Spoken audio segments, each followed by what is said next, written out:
नमस्कार मित्रांनो, माझे नाव दीपक. माझ्या लग्नाला 2 वर्ष पूर्ण झाले होते. पण आयुष्यात एक अशी घटना घडली जिने सर्व समीकरणे बदलून टाकली. 4 महिन्यापूर्वीची गोष्ट आहे. सासू सासरे तातडीने गावी गेल्यामुळे आमची जबाबदारी वाढली होती. माझी मेव्हणी प्रीती, जी 25 वर्षाची आणि नोकरी करणारी एक स्मार्ट मुलगी आहे, ती घरी एकटी होती. तिला कंपनी देण्यासाठी मी आणि माझी पत्नी काही दिवस त्यांच्या घरी राहायला गेलो. शुक्रवारची ती रात्र होती. घराचे वातावरण शांत होते, पण त्या शांततेत एक प्रकारची थरथर होती. प्रीतीने घातलेला तो लाल पायजमा आणि पांढरा टी-शर्ट तिच्यावर खूपच उठावदार दिसत होता. जेव्हा ती घरकामात मग्न होती तेव्हा तिला मागून पाहताना माझ्या नजरेत एक वेगळीच ओढ निर्माण झाली. दिवसभर आम्ही एकमेकांशी संवाद साधण्याचा, नकळत एकमेकांच्या जवळ जाण्याचा प्रयत्न करत होतो. माझी पत्नी स्वयंपाकघरात गेल्यावर ती ओढ अधिकच तीव्र झाली. मोबाईल पाहण्याच्या बहाण्याने एकमेकांच्या अंगाला स्पर्श करणे, प्रीतीचे माझ्या मांडीवर हात मारणे किंवा रिमोटवरून होणारी ती मस्ती, या सर्व गोष्टीतून एक प्रकारचा छुपा खेळ सुरू झाला होता. तिची ती मस्ती आणि माझ्या स्पर्शाला मिळणारा तिचा प्रतिसाद मला अधिकच उत्तेजित करत होता. रात्रीचे 11:30 वाजले होते. माझी पत्नी डोकं दुखत असल्यामुळे औषध घेऊन गाढ झोपी गेली होती. हॉलमध्ये काळोख पसरला होता आणि वातावरण खूपच तणावपूर्ण पण ओढ लावणारं होतं. प्रीती झोपली होती, पण तिची अस्वस्थता मला जाणवत होती. माझ्या मनातील हुरूर आता अनावर झाली होती. मी हळूच उठलो, बाथरूमला जाण्याचा बहाणा केला आणि पुन्हा येताना मी सरळ प्रीतीच्या दिशेने सरकलो. काळोखाचा फायदा घेत मी तिच्या पायाला स्पर्श केला. माझ्या स्पर्शाने तिने एक सुस्कारा सोडला, जो माझ्या काळजाचा ठोका चुकवून गेला. जसजसा मी तिचा हात फिरवत वर जाऊ लागलो, तसतशी तिची हालचाल वाढत होती.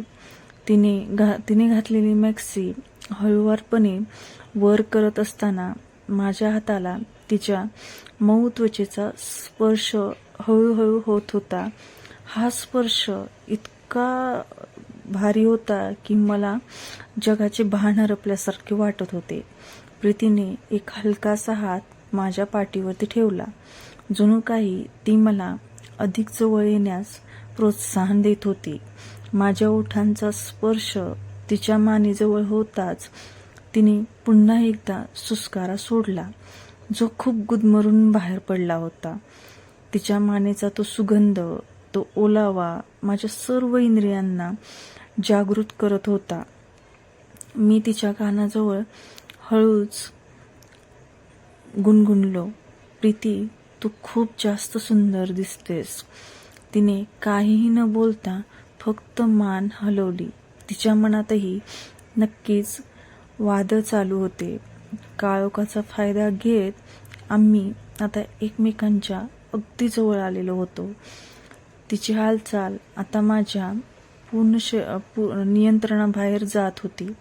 जसे जसे मी तिच्या अधिक जवळ पोहोचलो, तसतसे आमचे शरीर पूर्ण एकरूप होऊ लागले. त्या क्षणी मला फक्त प्रीतीचा तो कोमल स्पर्श आणि तिचा प्रतिसाद जाणवत होता.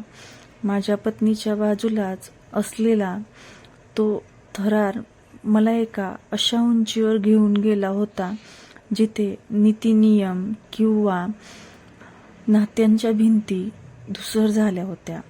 प्रीतीने आता स्वतःहून माझ्या गळ्याभोवती हात विळका घातला होता. तिची ती कृती हे दर्शवत होती की तीही या खेळासाठी तितकीच उत्सुक आहे. आम्ही एकमेकांच्या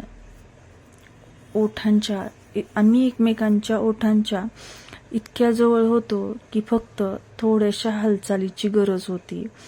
हॉलच्या खिडकीतून येणारा चंद्रप्रकाश आमच्या दोघांच्या चेहऱ्यावर पडत होता, ज्यामुळे प्रीतीचे डोळे चकाकत होते. ती माझ्या डोळ्यात पाहत होती. त्यात एक प्रकारची ओढ, भीती आणि पूर्ण समर्पण होते. आम्ही दोघेही अशा एका रेषेवर होतो जिथून परत फिरणे आता अशक्य होते. अंधारात एकमेकांच्या श्वासांची ऊब घेत आम्ही त्या रात्रीच्या अमर्याद सुखाच्या प्रवासाला सुरुवात केली होती. मी तिच्या ओठांवर माझ्या ओठांचा स्पर्श केला तर प्रीतीला खूपच जास्त भारी वाटत होते. ते क्षणाची जाणीव इतकी तीव्र होती की आजूबाजूला कोण आहे हे पूर्णपणे आम्ही दोघे विसरून गेलेलो होतो. प्रीतीनेही माझ्या स्पर्शाला साथ दिली.